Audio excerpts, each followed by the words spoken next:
On peut dire que peut mieux faire. Parce que c'est vrai que depuis quelques années, on a quelques avancées, mais l'inégalité, les problèmes de discrimination subsistent, aussi bien dans les lois que dans la pratique. On voit toujours dans les codes, dans les lois, dans les politiques, programmes, la place des femmes n'est pas ce qu'il faut.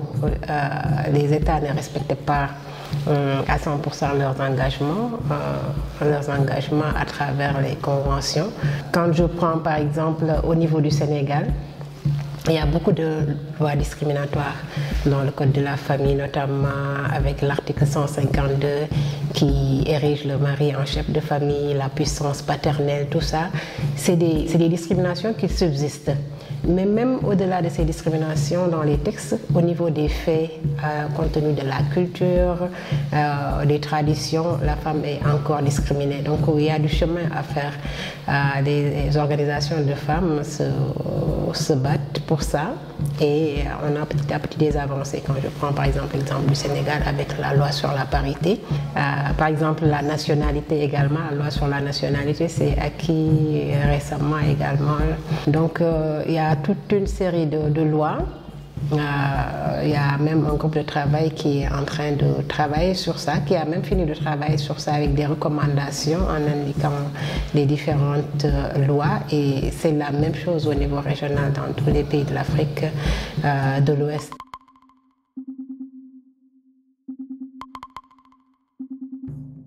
Nous avons été impliqués dès le départ sur cette question de la parité, en renforçant les capacités des acteurs, en formant les femmes sur ces questions-là.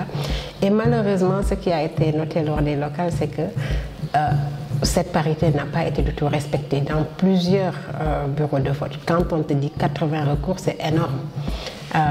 Donc là, alors que la loi est claire sur cette question-là, tu sais, quand on faisait la préparation de cette loi, on s'est inspiré de plusieurs exemples. Je me rappelle, on mettait sur la table l'exemple du Burkina où on avait juste demandé la parité et les listes étaient paritaires, mais on s'est retrouvé avec moins de femmes. Et on s'est rendu compte que, voilà, parce que la parité alternée n'était pas exigée. Et là, le Sénégal, nous, on avait insisté pour que cette parité alternée-là soit exigée. Maintenant, au niveau des bureaux, l'argument que ceux qui ont enfreint la loi te donnent, c'est que le bureau commence à partir du premier adjoint. Alors que c'est clair que le bureau commence à partir du maire ou du président, de la présidente du conseil départemental. Et il y a une jurisprudence claire là-dessus. Maintenant, ce qu'il faut faire, la stratégie, c'est comme l'a fait la société civile, appuyée par l'Observatoire, il faut continuer à faire le suivi, aller jusqu'au bout des procédures et c'est sûr qu'une fois devant les cours, ces bureaux-là ne vont pas être validés. Donc, l'autre problème qu'on a vu à travers ces élections-là, c'est que comme il n'est pas exigé du sexe de la tête de liste, toutes les têtes de liste pratiquement étaient des hommes.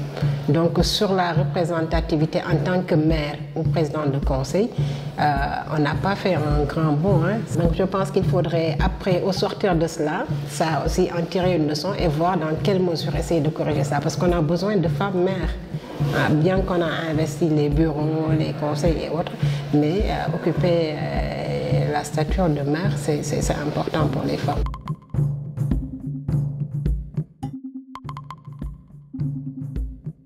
Oui, c'est un projet régional qui est parti d'un projet national. En fait, on est parti d'un projet au niveau du Sénégal pour l'éradication de la mendicité des enfants.